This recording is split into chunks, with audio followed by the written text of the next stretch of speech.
Good night and welcome once again to another edition of the Belmopan Town Hall. Welcome to the great conversation. I'll pass you on to my co-host, Miss Glennis Williams. Hi, good night, everybody. And thanks very much for joining us from beautiful Belmopan. We start tonight again with a prayer. Let us bow our heads for those who are here. Dear Lord, we come to you this moment to request that you enlighten us, to give us the light in our darkness, strength in our weakness, in what's broken in us, and heal what is sick with us. Father, revive the peace and love that has died within us. This is our prayer for our country. As we come to you, we ask that you guide the fathers as we draw near to Father's Day. Let them remember that they are, and let them continue to be, the role models for our children so that we can build a better Belize. Bless and guide our families, and also special prayers for those affected by the turbulent weathers that we are facing in our country and surround. This we ask in your name. Amen. Amen. Amen. Good night, Denise. Good night, Good night, Denise. Good night, Dickie. Welcome. Tonight we have a very interesting topic. We've already have lots of people lining up to speak on this topic, and we'll start by introducing our guest speaker, Mr. Dickie Bradley, activist, and even a past show holder himself at one time. We have Dennis, who comes to us as an educator and a co-host, and Mr. Arthur Saldiva, attorney at law as well. Original son of the soil.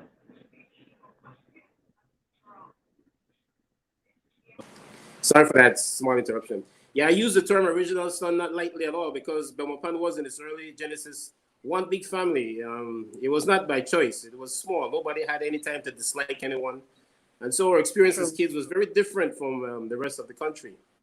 But to set the stage for tonight, the topic we speak on has in its backdrop the recent events of racism as related to the long protested treatment of black males at the hands of mostly white police officers, resulting in their deaths. That was typically followed by no criminal ramification, and the officers were protected by powerful unions. Mostly lip service was given, and commissions came together with tepid suggestions, but nothing was done. This time, however, what we saw was somebody that was executed on live video, and the world got to see it. Yeah. We heard a man cry out for his life to his mother, and I think it was Maya Angelou that said, women are the muse of society, and when women come to the table, they bring a heavy load. And so there's a political movement, and not only in the United States, but globally. So with that as a backdrop, it brings us here to Belize. And the question for us tonight, as Mr. Saldiva has coined it, is how is it that racism affects us in our development of our nation? On this show, we try to be interactive. So we try to interact with the audience. So we try to keep our comments short and sweet and to get in as much as possible from the audience. With that said, I'd like to open the floor to Mr. Arthur, and you can introduce the topic. And once again, we welcome you, Dickie. I'm our co-host, Glennis. Good night, Glennis. Thank you. The topic in the main, Dickie and Glennis, as you guys know, is racism a factor hindering the development of Belize? That is the broad topic that we want to address. We understand and appreciate as the voice has made known. This comes with the backdrop of what's happening in the United States right now, George Floyd, and most recently, the other African American gentleman who was shot in the back Race in for Atlanta, Georgia. Yes, and we have been seeing these things. It's overt in our North American neighbor, not so much overt here, save and except we may have similar actions with the police. But Dickie, I want to throw this out to you to start us off with your perception of things from the standpoint of racism in terms of how we should do it here in Belize and whether or not it is a factor. Is it a given among ourselves that there exists racism in Belize, or it's something we would have to kind of I believe examine? there is. There is. I believe. What is the view you think of our audience or listeners that there is racism? And let me try and get myself out of this problem by asking, if there is racism in Belize, who are the racists and who are the victims of that racism? I think, to be quite honest, my Dickie, one of the view. conversations that we had earlier, sorry, Glenn, is that what Arthur and I discussed is that there's a multiplicity, a tapestry, almost a Campbell soup of racism in Belize. So there's different levels of racism. But to make it germane to the topic as to how it hinders us in terms of our development, we would come with the assumption that yes, there is some form of racism. Yes, it might differ in its genesis and how it applies to Belize, but the common thread here is that yes, there is some form of racism here in Belize. By whom? And, how do we mitigate that? Who are the racists? who are the racists? Well, Because the racists, Dickie, is those who have formulated some of the ordinances that became law in Belize and that still remain law. Many are on the books right now that have not been changed. The outlook, the way that they have been applied in terms of the unequal yoke of its application. For example, we have in the manifestation of one of those ordinances that related to Belizeans that came in 1804 that settled in the south, those that we call the Garinago, the Garifuna people, where 36 miles separates Dangriga from Belize City, but we still are traveling and accept to travel 106 miles from Belize City to Dangriga by road. That is one of the manifestations of it. But who are the rapists? Yeah. Those people who are more colonial than the colonial masters and try to coin themselves. No, honestly, you have, I think what we are trying to say, Dickie, that there are different levels of racism. And it is somewhat taboo that we try to pretend as a country that it doesn't exist, and we try to not talk about it. But here is a comment, Dickie. You have Brendan Bernard says, and he comments. He says black on black because of shade, European against black, Spanish against black, black against Spanish. So let's start there. All right, Arthur gave me some homework last night. I was up reading Nigel Boland's book, which is titled The Formation of a Colonial Society, Belize from Conquest to Crown Colony. And every time I go in that book, I have it marked up. Every time I go in that book, there's like more revelation, more information. So let me start with the confusion that has grown up in our society for the reasons that you all have just said. There are layers and there are layers. We are not like in the United States of America, where you can say, well, a certain segment of the white people are racist against black people.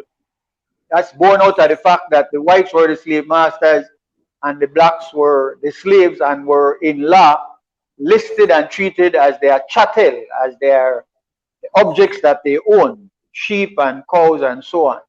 In Belize now, yes, we had that at one time, but as you are rightly pointing out, over the years, the society has become,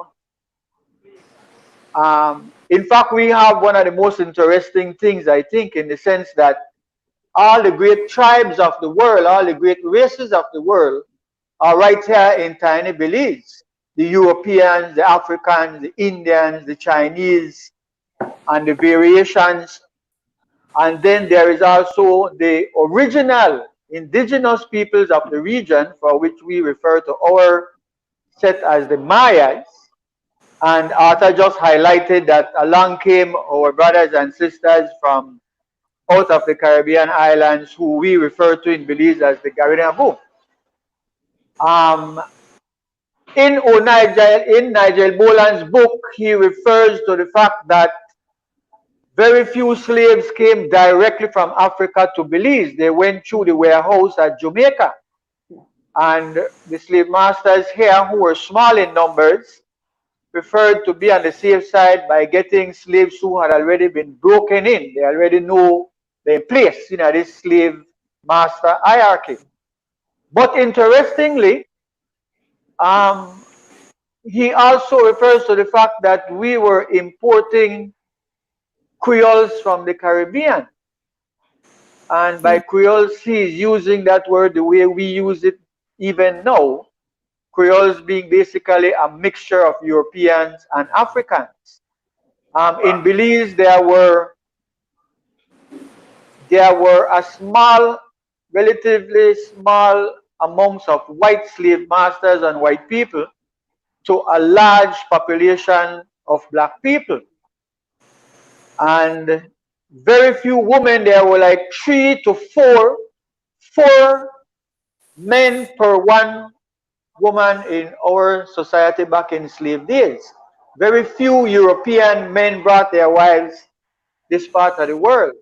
So we can say that Creoles are indigenous to Belize. They are indigenous to us in the sense that while a couple of our cousins came out of the Caribbean, the same mixture, a large number of black people born in Belize to this mixture of white and blacks, and we call ourselves Creoles, which, by the way, when I was reading the section that deals with how the slave laws were applied in Belize, the law was applied differently to the different peoples that were springing up.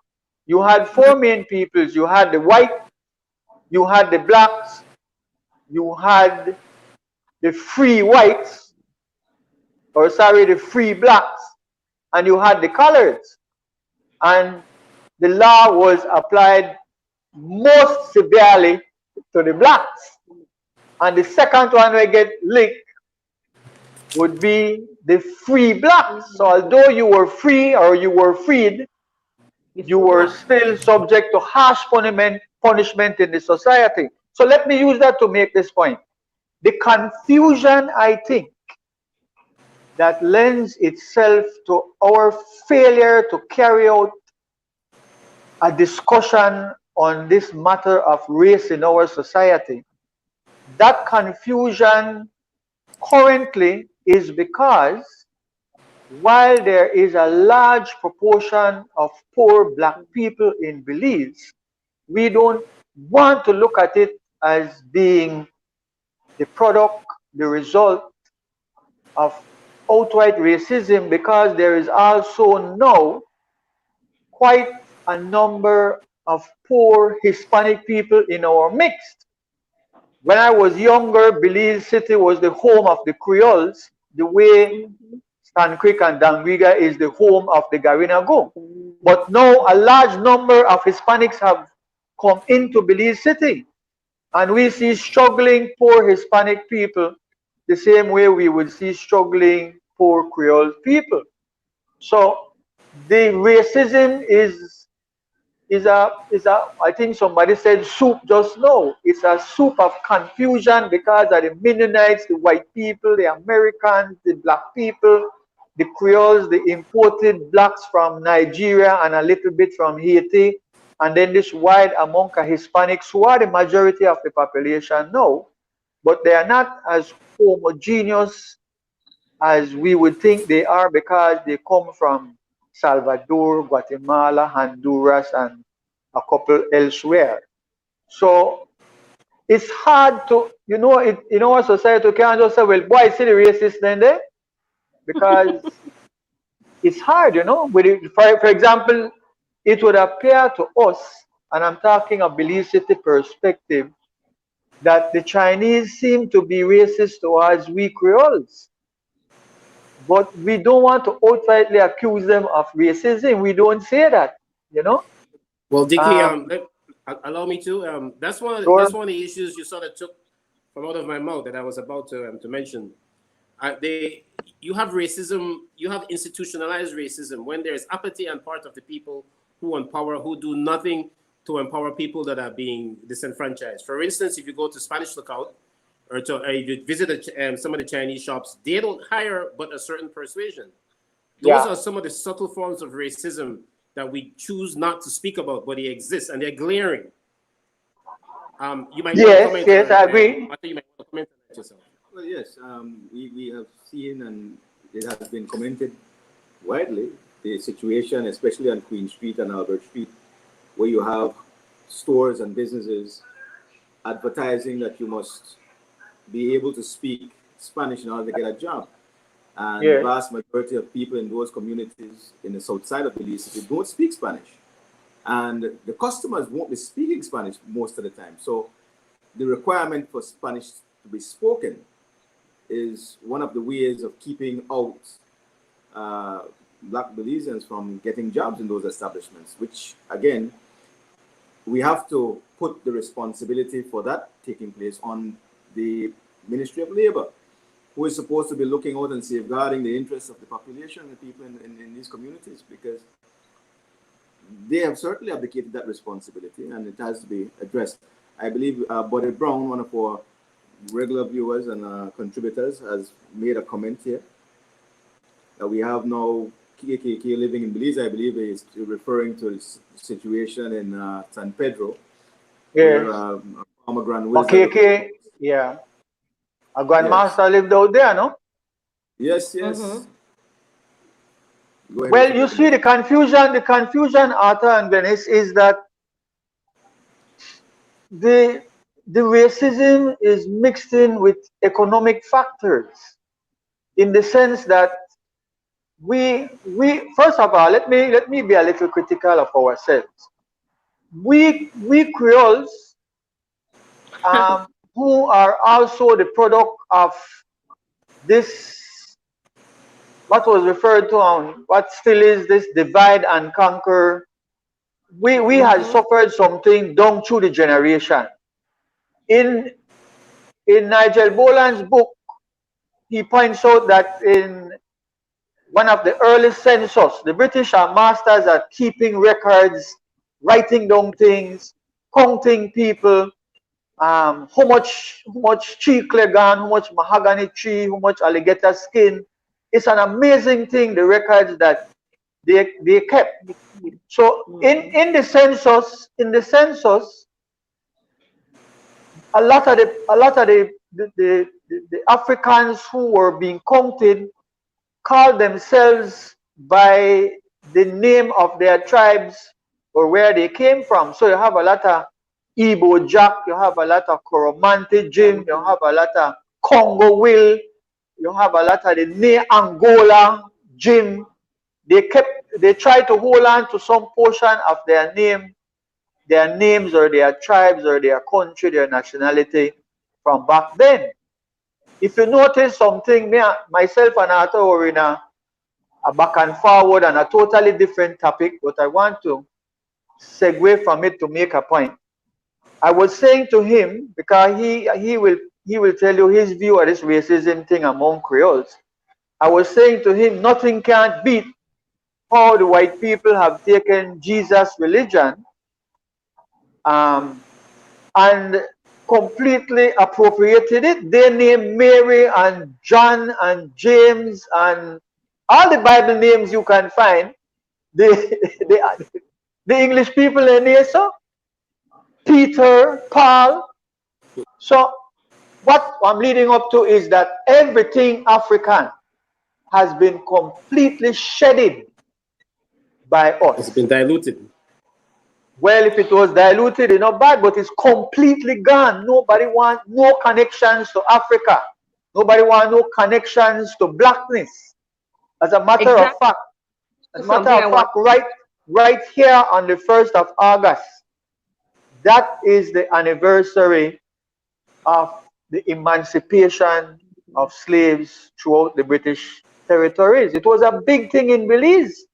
I have the fortune of growing up with my grandfather, who lived to be almost 102. Wow. And he could tell you that, oh, back in the days, there used to be marches through the street of Belize. There was singing and dancing. You know there would be singing and dancing once Africa is involved. But everything is gone, completely gone.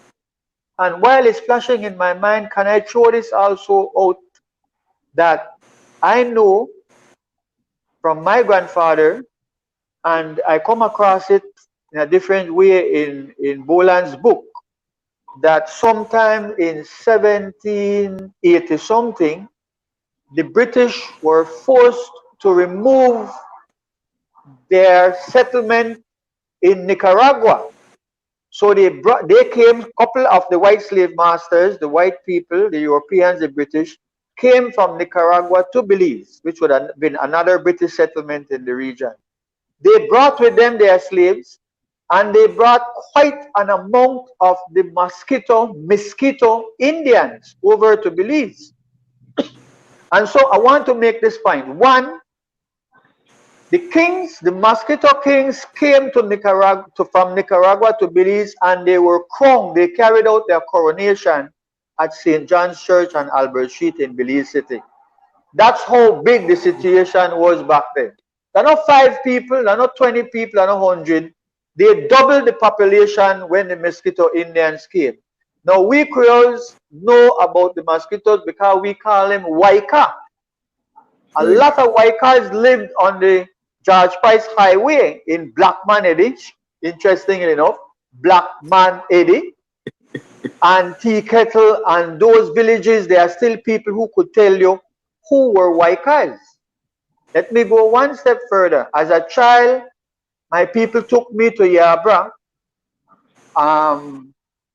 Every year, the East Indians, who up until recently, and the word still come out, it's a derogatory word and a coolie. The East Indians used to celebrate India's birthday or independence from the British with activities done by Yabra Bridge. Across Yabra Bridge was the home of marijuana. And there were some colorful characters there. I thought a man was named Hamadili. And I used to hail as Mr. Hamadili, but he was Muhammad Ali. He drove a mule and cart. What I'm leading up to is this. The Waikas have completely disappeared out of Belizean society. The East Indians are almost at that stage now. They will get the same thing. We Creoles, who are a larger number, will not disappear so easily. We will not go quietly into that good night. But while we will be around in numbers, while we will be the same way like African Americans, like black people in America, they are like 12%. Excuse me. While they are 12% of the United States population, which amounts to some 48 million people, basically, it's only a handful of black people in America who are really success stories in that country. The entertainers, the artists, the athletes, and of course, quite a number of academics and intellectuals. But the vast majority of black people in America, as we are reminded recently by the COVID-19, their health situation, their living conditions, the environment in which they grew up, their schooling, everything is low grade, second class, just a couple stages removed from from a form of slavery. They are still economic slaves. We Creoles are now at that stage in our country. We are no longer a majority. We have never had the economic prosperity, the independence of our own selves and our families based on the fact that for some reason this is really the discussion. The discussion is that how can we who have been here for so long, who were able to survive slavery, slavery are not nothing nice, you know. We not discuss anything that Belize. The Dickie, one of whippings, the Dickie, yeah. one of the statements Didn't that is made happen. about slavery. Hold on, Dickie. One of the statements that is made about slavery states, it says that slavery prepared us to resist, not to assist. That we don't tend to work together. But that said, let me get some of these some of the statements that are coming in. We have Victoria Clark here that says, and it goes back to what you were saying there, Dickie, and both you answer. It says, why are there no bridges connecting the southern banks of the Saboon River to Hattieville? And these lands, he said, all these lands once were thriving farms owned by the first free black people. Are they not fertile anymore? We have Godwin Sutherland that says, discussion ought to provide the link to injustice, inequality, increasing poverty, disenchantment of land, and the access to country and resources. And then we have from the we have Salim Ahmed says they're advocates. If we talk about religion, then in Islam is the holy book, and the Hadith says the first black person to go to heaven will be a black man named Bilal, peace be upon him. It says leading the Prophet Muhammad, Islam holds high respect for all race and color. Yes. Okay. Well, listen, But the one of the issue things, in one of the things, one of the discussion things, that though, in our country Go ahead, as it is right now, one of the problems that we face, and I believe it stems from colonialism, where even today a lot of people will not outrightly come out to themselves and say, I'm a black woman. Oh, you hear? I am brown. I am tan. They have yet to find their true identity. And I think it has to start somewhere where we first have to understand that only in Belize we try to, oh, you're red skin, you, and they find all different ways to try to not make you black. It's not only in Belize, Glenn. Yeah, it's not only in Belize. It's not only in Belize. In Jamaica, But I'm saying, there are a lot of bleaching. They tell you the caramel, they tell you all sorts of stuff. It's not only in Belize. Yeah, No, I'm milk. saying, but one of the problems to me, and one of the reasons significant. why we have it this way is because we have been divorced from our language, one. So we've been taught, many of us, to not appreciate or like ourselves. And it basically has manifested itself more in among the poorer people. And we have to address this, and we have to address this as a people, all of us. Those who are more affluent, more resourceful, have to help those that are less, so that we start to self-actualize more. That thing they're more complicated than that. That thing now a serious thing. That thing now a thing where look at BET, Black Entertainment Television. The lone brown skin African American. It's rare you would see an actual black color person. Yes? That thing now a deep-seated, terrible psychological damage that, and guess what? Now that we say that, all we know and hear, black male, black cat, black, everything with black bad, negative. Right. For your child, for your small. Yes? So that now a strange thing, because the great Almighty God make all of us in all manner of size and shape and form and colors. There's a book by a professor, I think he's Robert Kennedy, The Rise and Fall of Great Nations or so. And he says that when the Europeans started to travel in ships from their country looking for trade and other countries, they're the only ones that see color the Indians of the United States of America and Canada, then a redskin Indian. The people in China turn out to be yellow, then a yellow. Whatever. They and Africa, of course, were they black.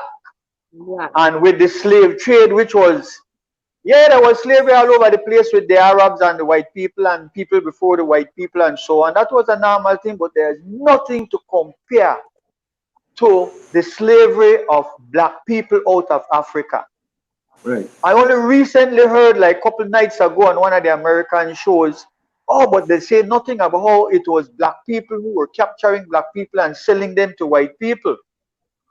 That is trying to distract from the issue. The issue is white people who were making the sign of the cross and who said they love Jesus and Jesus is Father in heaven,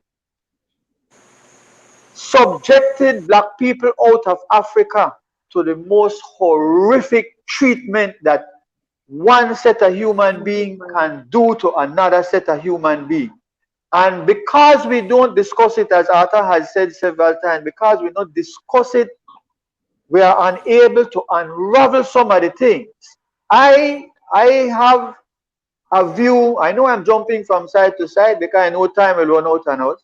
I have a view, and I hurry to say that it's only a view, and I'm not the only one who have that view. We Creole think, some of us who get on the education, that one of the reasons that we can't succeed, one of the reasons that we who born here, go here, in the words of Bob Marley, the I and I build the cabin, the I and I plant the corn, did not my people before me slave for this country? And now you come to look me with a scorn, you come to eat up all my corn. Man, we're going to chase those, you know? Listen, there are some of us who believe that we have been here so long and yet we still are at the bottom of the economic ladder and the bottom of the social ladder. The Mennonites have shown that if you work with one another, if you network with one another, your chances of bettering yourself and your tribe increases so much fold. We have watched what we call the Chinese people, because we don't know if they're not Japanese or they're not Taiwanese or they're not mainland Chinese. Yeah. We just know as they look so all of them are Chinese. Well, let me tell you, my grandfather is from the sea. My grandfather used to assist in bringing ships who had to fight their way through the English Channel. And he says that from time to time when the customs went aboard the ships, they would be breaking holes in the barrels, the pigtail barrels, and throwing the barrels overboard, make them sink, because they were smuggling Chinese in a pigtail barrels to come and work. Now I say that to say to you, look at the Chinese. Somebody tell me they don't even go to bank for borrow money, you know, monk for themselves, then raise $40,000-$50,000, buy one land, do this and do that. I am now being told that in fact mainland China lends its citizens who are leaving to go abroad or who are abroad and want to set up business. Mainland China lends its Chinese national the way a DFC would work. They can get up to $10 million loan from their country with certain requirements. Dickie, I want to comment on that. It's very important that we make comment to that statement. One of the things that keep us back is a culture of not paying of not paying loans, and within the Asian community, we can borrow. It's very stigmatized. It's stigmatized. You're an outcast if you don't repay a loan, and so they are able to work among themselves. But you're absolutely right about that plan with China. Is not only to Belize, it's throughout the world. It happens all over the world where China uses its money as a form of financial colonialism, and here in Belize, unfortunately, we didn't have anything, or we didn't have anybody that had our interests at heart, and so you've had certain industries just taken over completely by them. The whole retail outlet is now run by Asians.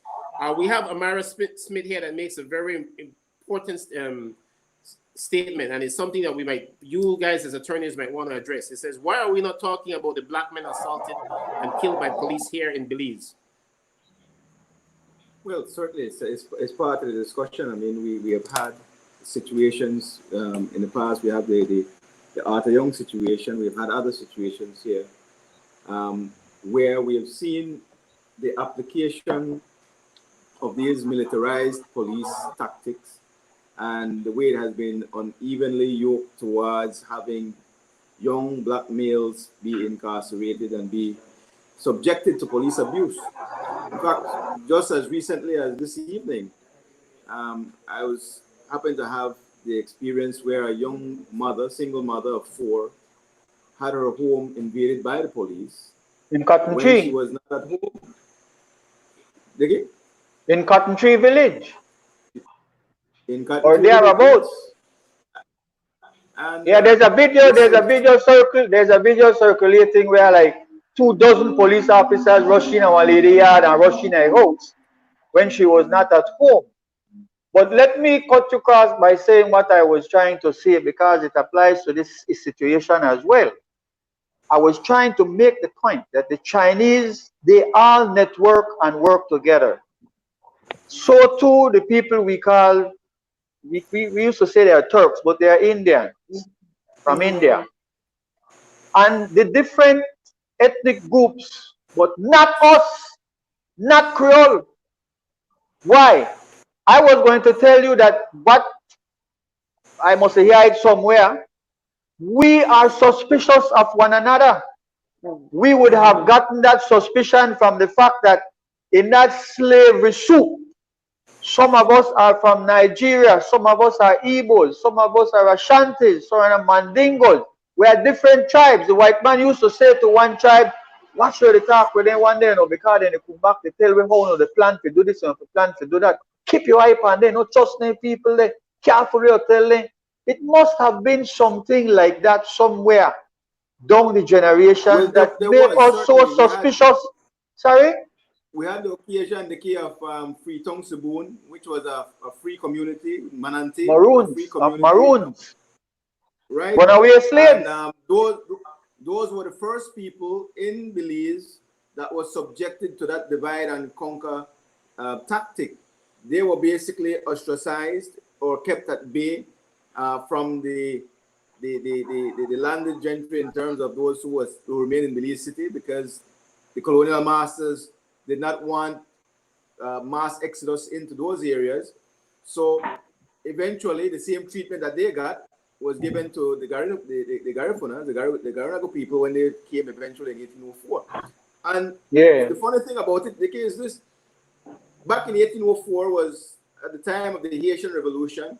There were a number of Haitians who were seeking to come to Belize at that time that were refused entry into Belize. Yes. There's a whole ship, a ship arrived. Yeah. But understandably, Arthur, I mean, here are black revolutionaries, a whole shipload of black revolutionaries coming into a docile little 10-cent town like Belize. You know that is a recipe for disaster for the white slave masters. So not only, I mean, they turned back the ship. The ship was not allowed to throw down anchor and stay in this part of the world. But individuals, right. There's a man who they exiled because he was very black and they thought he was Haitian. And so they kept the eye on him when he was in the town. And after a while, they find a way to get out, thinking that he would create problems among the blacks in Belize. As a matter of fact, Garinagu were not allowed to be in Belize after 6 o'clock the evening. Creoles and Garinagus, the Creoles, they had a drum that they beat, which was the gombe. They were not allowed to beat that drum because they thought that the Garinagu and the Creoles were communicating by drums and would have been plotting rebellion.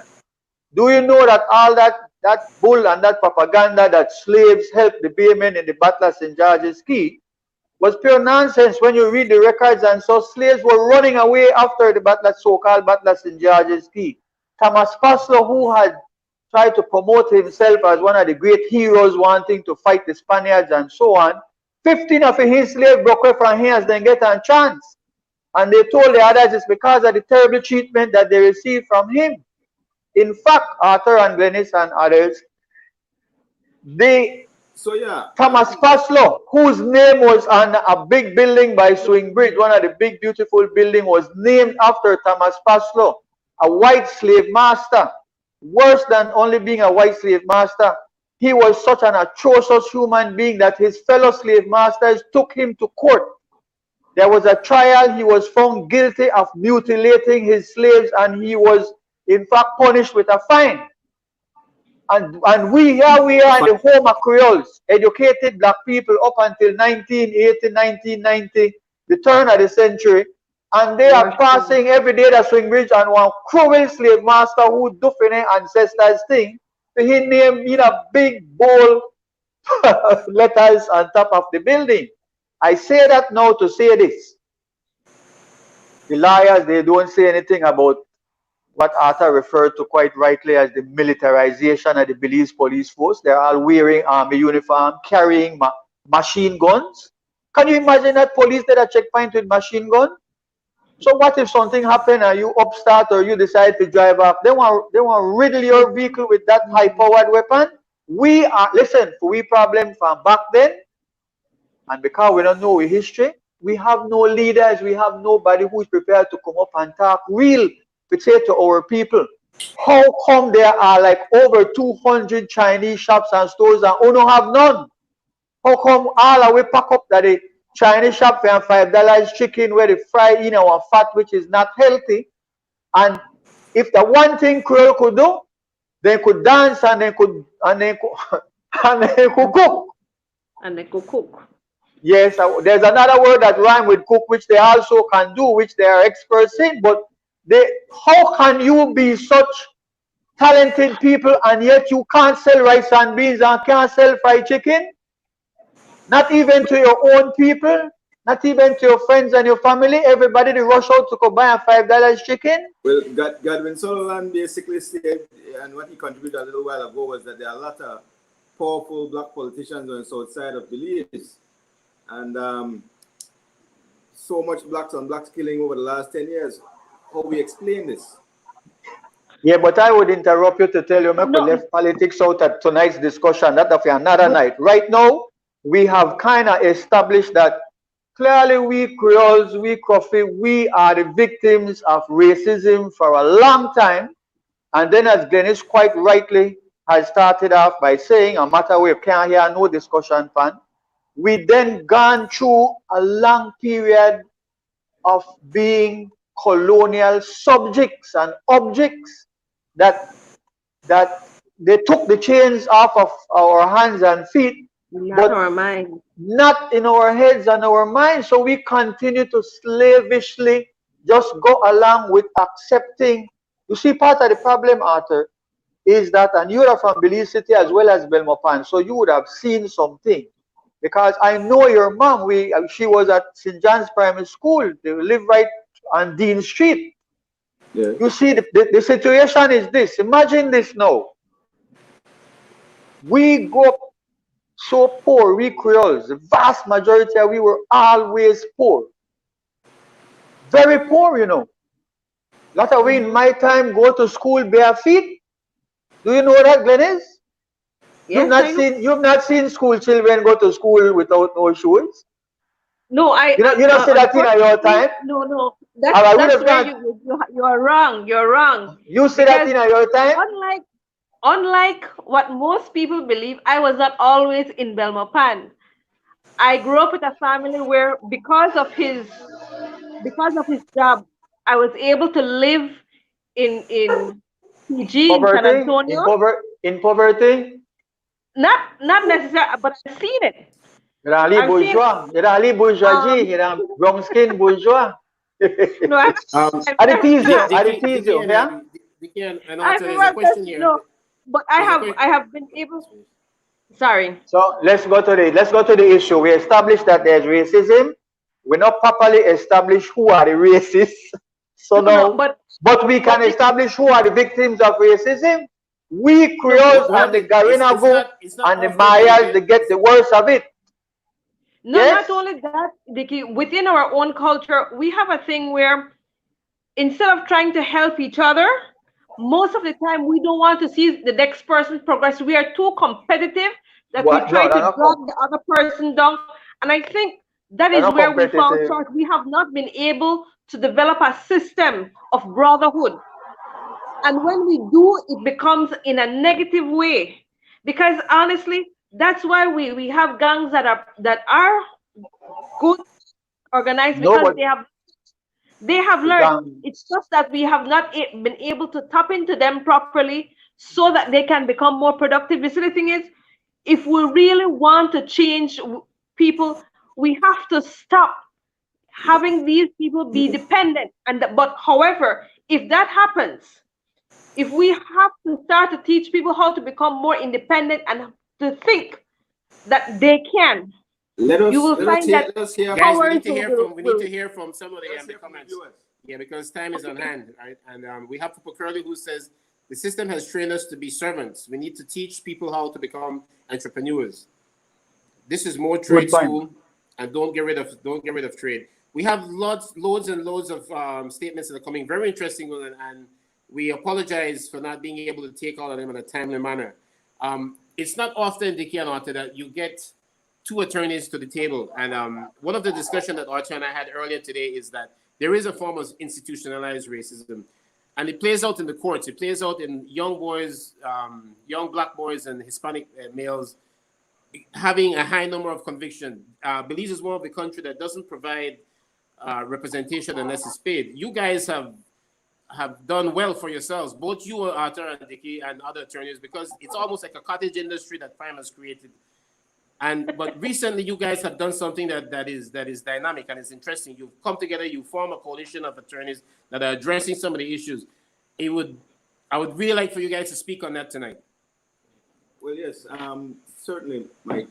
What we have recognized in the fraternity is that the Bar Association really has not been carrying its weight in relation to addressing the issues impacting young Belizean males, whether they be Creole or Hispanic.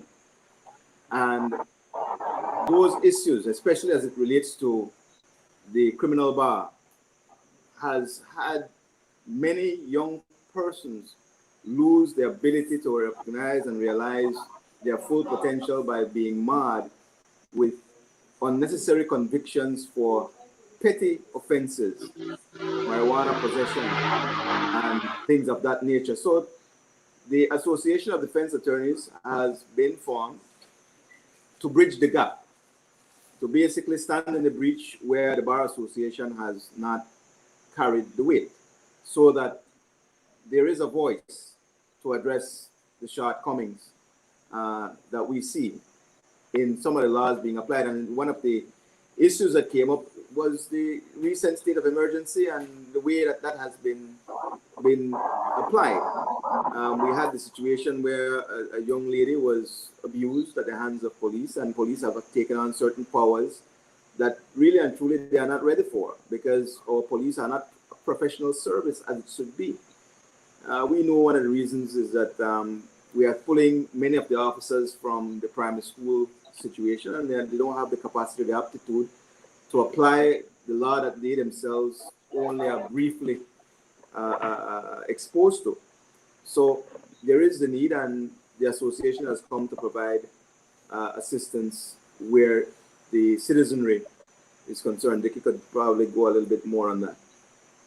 Well, I would want to go somewhere else. I want to say, because time has, as is rightly pointed out, I must have some very good sponsors that we can speak for 60 minutes without a commercial break. They call like PBS or C-SPAN. By the way, big respect to you, Arthur, because you have been pioneering this type of thing for like must be about almost 2 years now, no? You've really big respect to that. It's unfortunate that we can't have viewers share their views so we could get an interaction. But let me I wanted to say something. There is this large number of Creoles. Belize City is the home of Creoles, the way Dangriga is the home of the Garinago people. This large number of Creoles in Belize are a little different than our brothers and sisters in Stan Creek.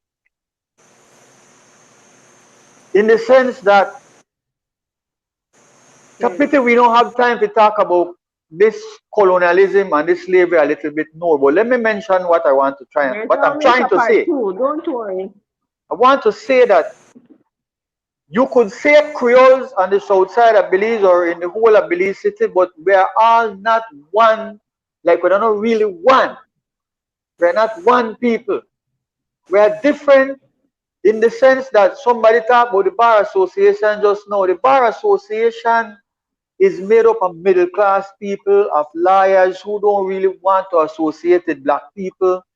They have gone to law school and come back, and the image, listen, this is a serious matter in terms of the image you see of people who are looting and shooting.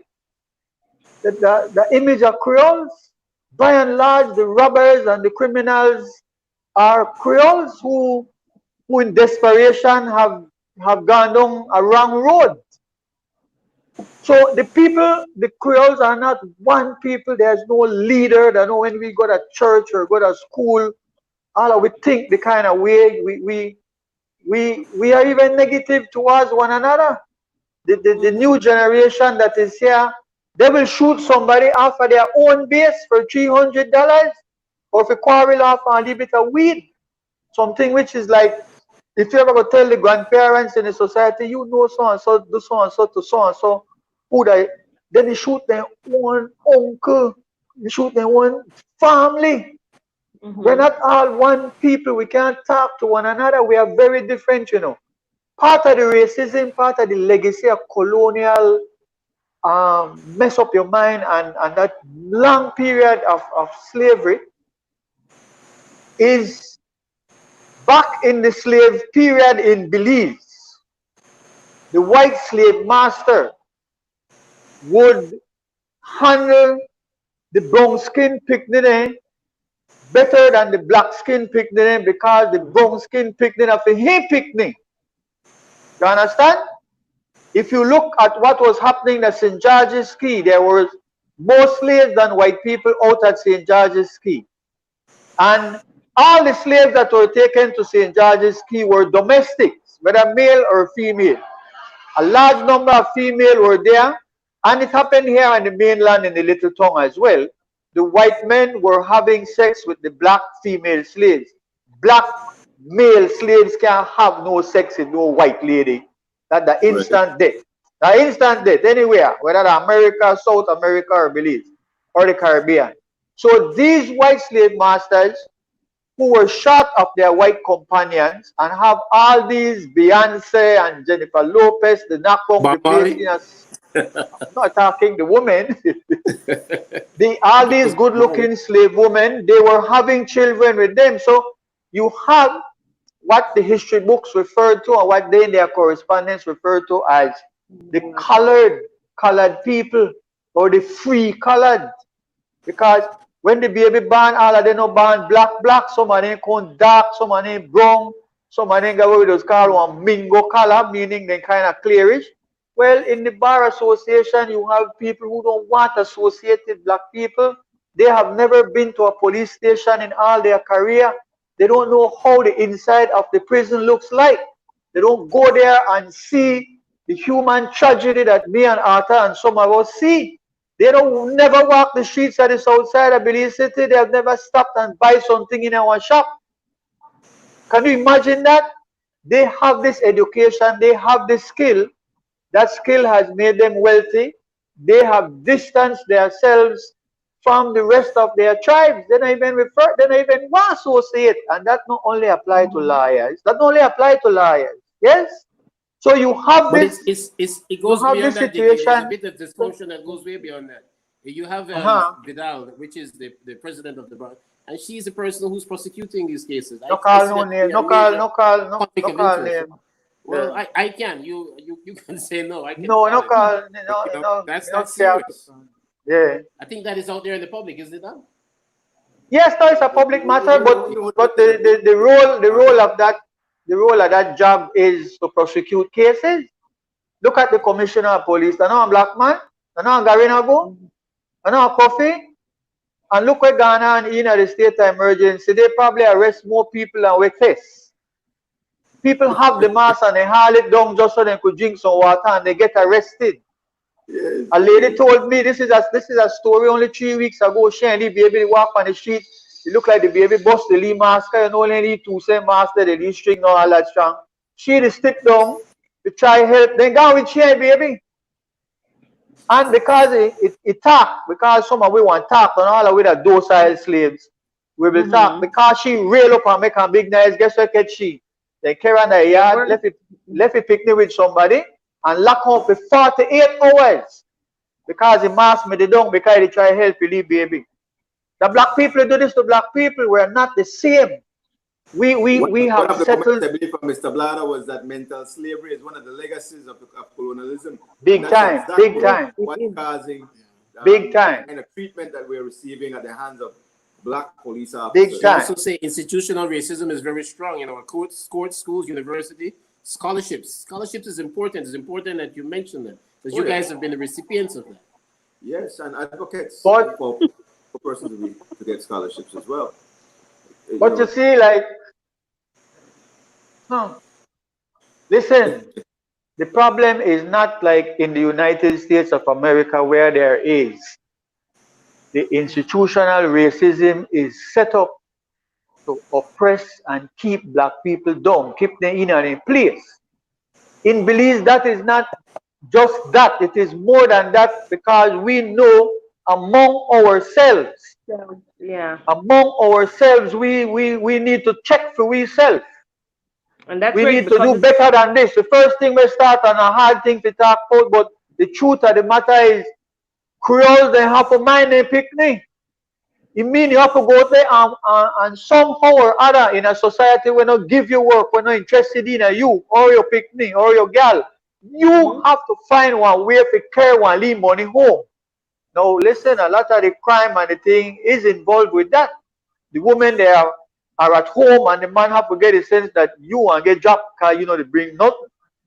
You watch anybody do cause and at least the picnic they eat, at least so and so they go to school and whatnot.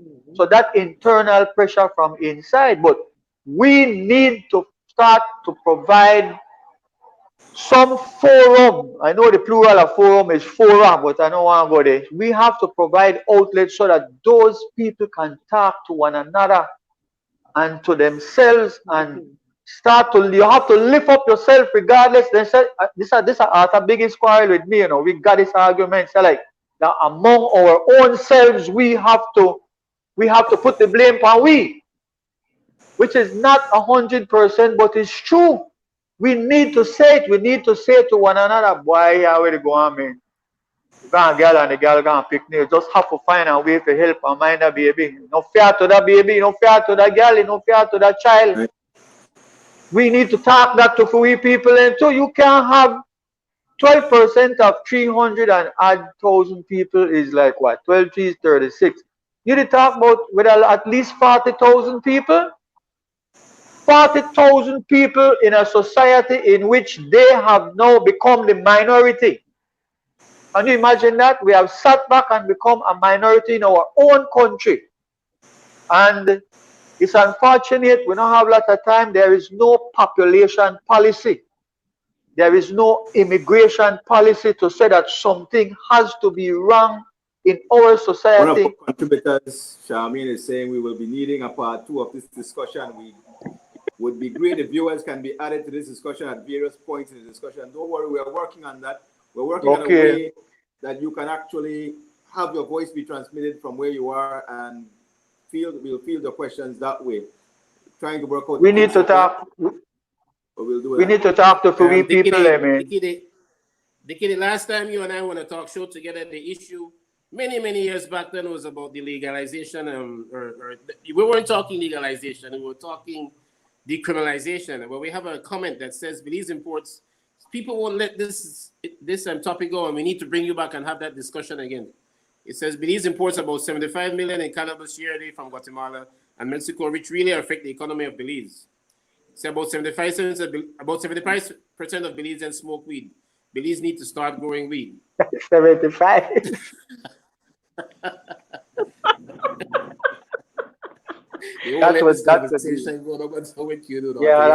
That weed.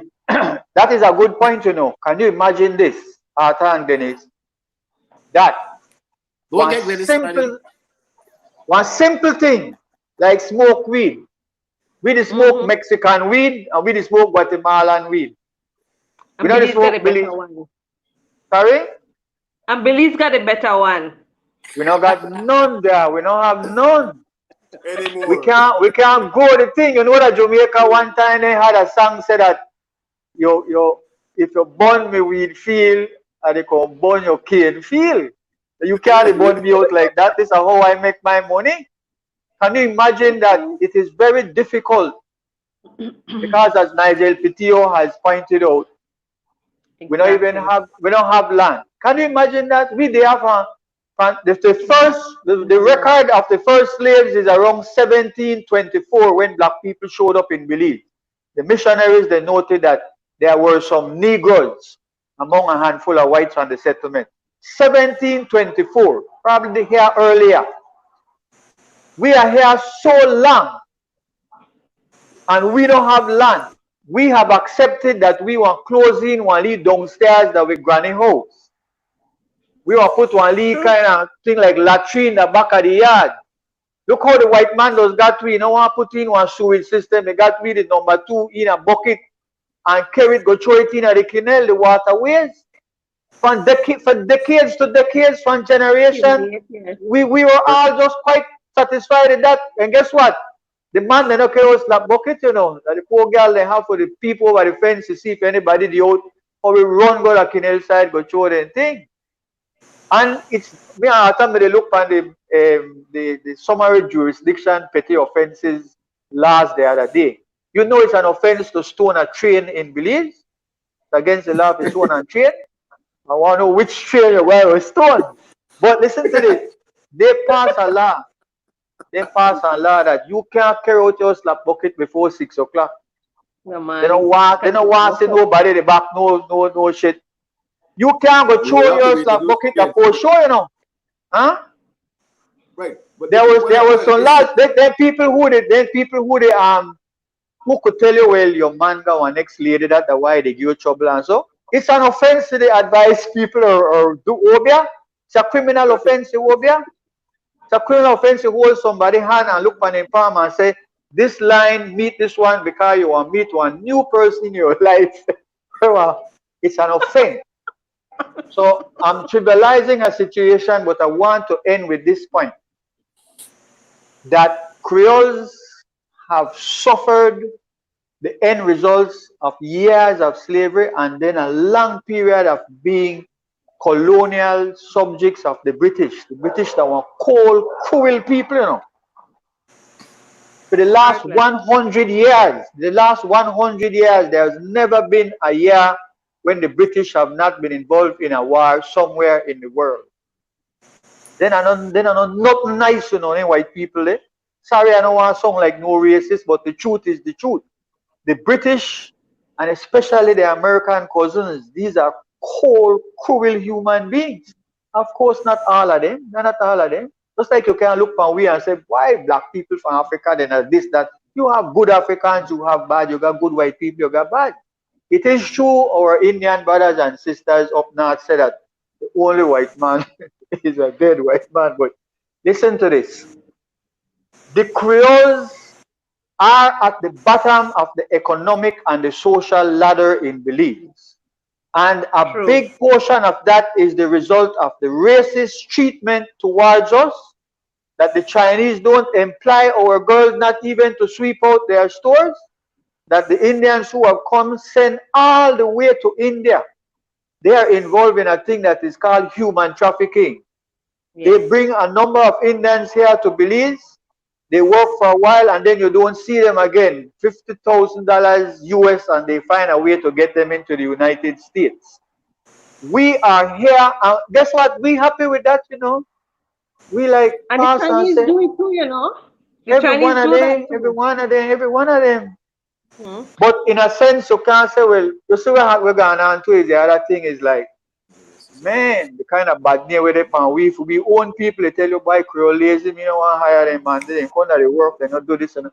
All these things have to be discussed, What and we got to I think find a way around it. that we need to touch on, guys, is that, and you had mentioned Nigel Petir earlier, but the distribution of land in Belize and the way it has been done, especially as it relates to immigration, we find that persons who come to Belize most recent from Central America find themselves land, settle on it, clean it out without going to lands department and filling out any application.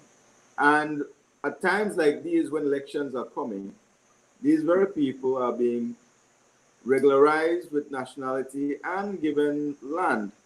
Now, Nigel has taken on himself the task of trying to find where lands have been abandoned, not in use, and applying what is permissible in law, because we do have adverse possession in law, to go and have those lands be made available to Belizeans. He's not discriminating and saying only Creole or only Garifuna or only Mestizo, all Belizeans, which is something that the Ministry of Natural Resources have not done. We are seeing again, we are talking about is racism a factor Something is, hindering the I'm not development of sure. Belize? And that certainly is one of the ways that it has manifested itself in the unequal and disproportionate distribution of land to one sector of the population as opposed to another.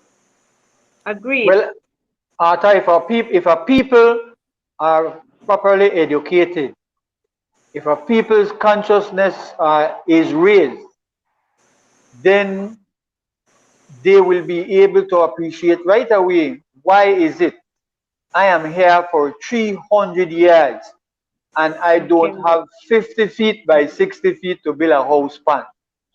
Right. But the lack of any kind of leadership, the lack of any kind of educational discussion, we must be, can I be a little critical on something? We now have, from the 1980s, we have access to local television. We have local television. Think for a moment, on which one of these television things you can have a discussion, a panel discussion on the issues. There's so many issues that are on. Think for a moment, we have not one, but 3 universities in Belize. A branch of the best university in the whole region. The University of the West Indies is here in Belize. We have Galen University. We have our own taxpayers paying University of Belize. And every week, every night, on all the television shows, there's nothing as then done with the news, then switch over to some foreign television matter. We don't discuss nothing. How is it Arthur can arrange and you, Glennis, can arrange that we could tackle one sensitive, ticklish subject like this? Tomorrow you hear Arthur and Dickie made up on TV, they cuss up white people and they cuss up China. You hear all kind of liarness and foolishness, which is one of the reasons why people are afraid to come out and discuss matters. But why is it, what kind of society we have that we have abandoned our people, that they can't hear nothing constructive about themselves? One of the most grievous things for me recently is that when COVID-19 let loose on the world, many countries started to talk that, no, not speak about going back to when things were normal. We don't want to go back to normal. We want to go back to something new, something better. Right. Why is it that we can't see a handful of fishermen and fisherwomen on the television explaining what is involved when you go out to sea to fish, where to go, how to look for a school of fish, if you have to get into the water to dive, what is involved? Oh, we don't hear that. And the whole coastline of our country is sea. How can we be buying and eating imported products to the tune of hundreds of millions of dollars of imported food and drink when we are blessed by God? Look how much fruits, look on the rich soil, look on the abundant sea in front of us, and we there the struggle to get we hand pan so canned food and something we got cancer. Why we can't have discussion on these matters? Where are our universities in helping to foster a climate and a culture of discussing of hearing people who have the information in those areas. I'm not an agriculture person. I'm not a sea person. I'm not a mason, a carpenter, a builder. Where are these people who can help us to do these matters? Can I make another point? Look how the Mennonites can come and bring chairs and tables and doors and door frames into Belize City. My goodness, man, when I was a child, the kind of furniture that our Creole people made. Could be. Lifetime. We need to get some serious discussion on how, and guess what? This is not about some hairy-fairy kind of economic theory, you know. We have farmers and fishers, and when we buy their products, we not only keep our scarce money at home, but we are helping to empower our own people. Oh yes. We instead of sending money abroad to go buy for them drink and go buy for them cashew seed and go buy for them. Can you imagine we bring coconut water in a Belize, we bring orange juice in it? What wrong with we, man? Huh? And you know the sad thing, Glennis, the sad thing is we used to make jams and jellies in Belize just 2 decades ago, 3 decades. I was explaining to my sons that for Christmas, my mom used to make her own ham. Yes, man. Yes, I raised your own turkey in your backyard. Yeah. We made our own ham. She did the peels and everything. All those mixed fruits were made at home. These are the things we need to discuss. We need to discuss how we can empower our people, how you can come out of the box, how you can make money. Because once you make money, whether the racism or the apartheid or the colonialism or whatever kind of ism, it will not affect you and your children because you can put your hand in your pocket and pay for your child's education. You're not going to beg back and no chance a politician. You can uplift yourselves. We can do it, man. It's not, listen, I and I build the cabin, you know. I and I plant the corn. Who chopped the mahogany tree? Who took the chicle out of the sapodilla tree? Who built the country? Why you think there are slaves here? Because the white man did not have the physical ability to go chop down one mahogany tree. He can't do it. He can't catch an alligator. He's afraid. He's afraid for mosquito. Who made live in the mosquito then? Huh? We could do it, man. We need to tell our people, can we? After, you know what? Let me just big up the mayor of Belize City and his council. Because Mayor Bernard has agreed to revisit a situation in Belize City down by the Yabra Cemetery. There is a statute of Isaiah Martha. How is it that we can discuss Isaiah Martha? A man who became a millionaire by selling coconut, by exporting coconut. He is the man that financed Marcus Garvey. It is his money that helped to make Marcus Garvey an international hero and a man who long before any Malcolm X and Martin Luther King was preaching black independence and black solidarity. As a schoolboy, when I went to a meeting for UBAD out what they call courthouse walk by the Supreme Court, I heard Evan X. Hyde say, I am black and I am cobbly, and went on to read. He was quoting from the book of Ecclesiastes out of the Holy Bible, in which the word black was there.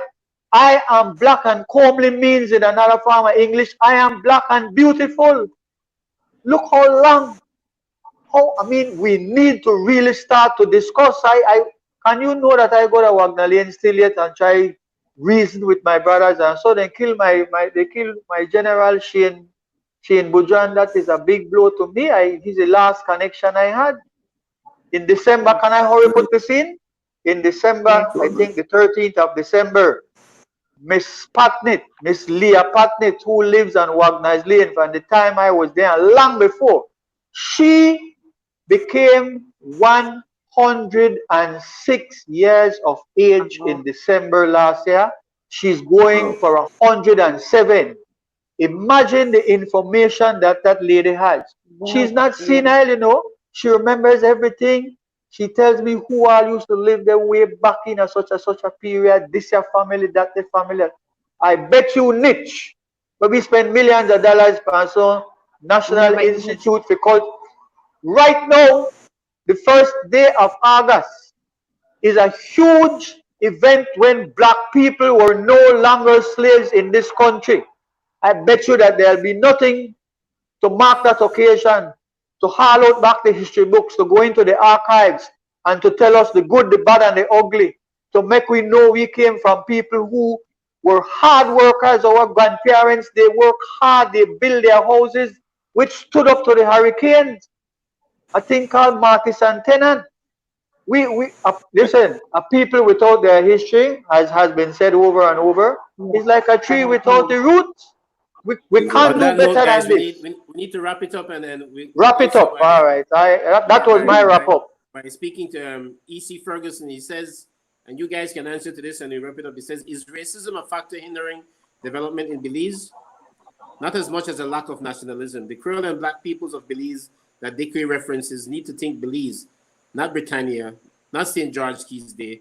Belizeans need to rid themselves of that particular British lord that have corrupted not one, but two prime ministers and their political organizations.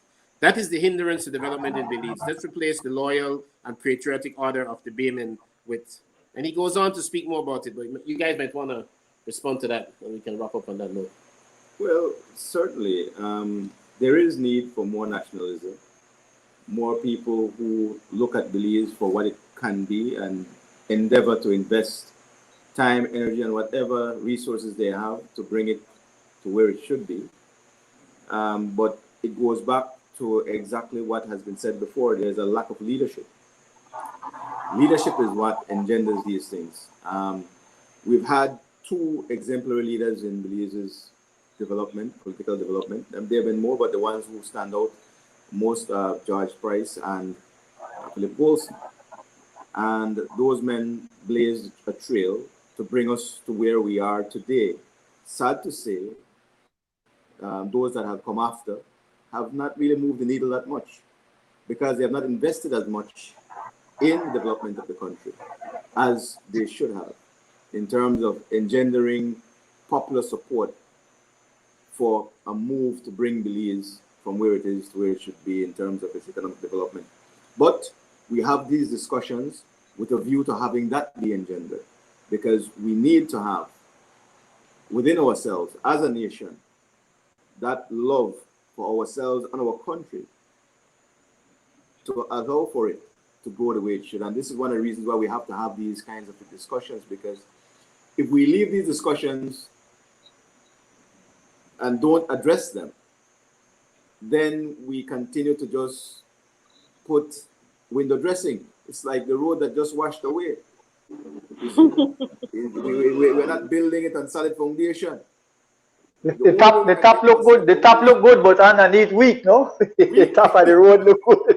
So we have to have these discussions. We have to bring it out to the public in a way that is unvarnished, so that people can actually address these things honestly. And on the last note, we have to go back to what Mr. Glennis says. And Glennis, you have the opportunity to speak on that. It truly has to be an issue of belief and seeing oneself and envisioning that dream.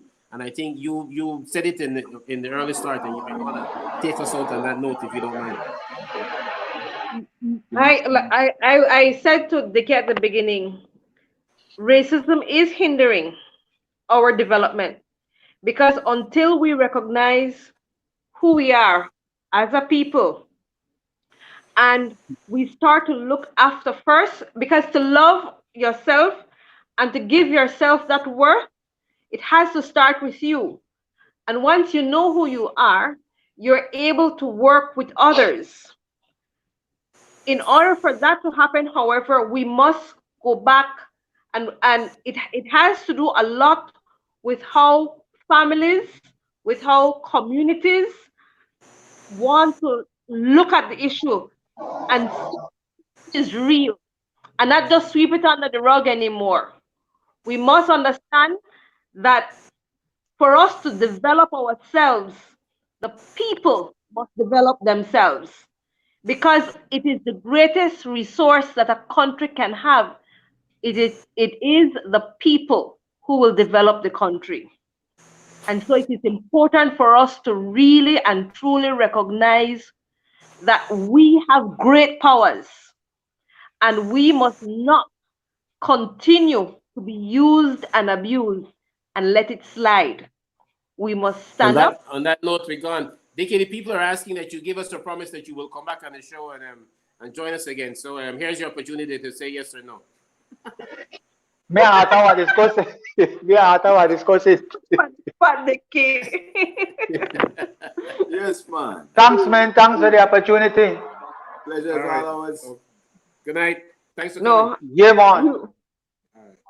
Take us out, Glenn. when all this for Dickie, we will have a session right in Belmopan. In just one. I promise you. And I will even cook for you before that. What? Oh yeah, Chinese chicken.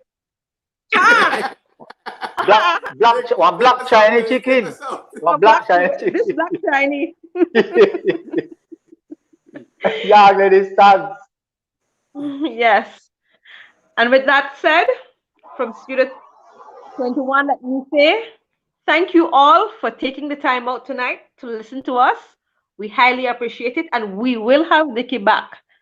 Arthur, it's nice seeing you. We have to meet up. Take care of yourselves. Good night, all, and blessings. Happy Father's night. Day to all fathers. Happy Father's Day to Dickie, all fathers out there. Mike, Arthur, take care. Enjoy. Good night. Good night.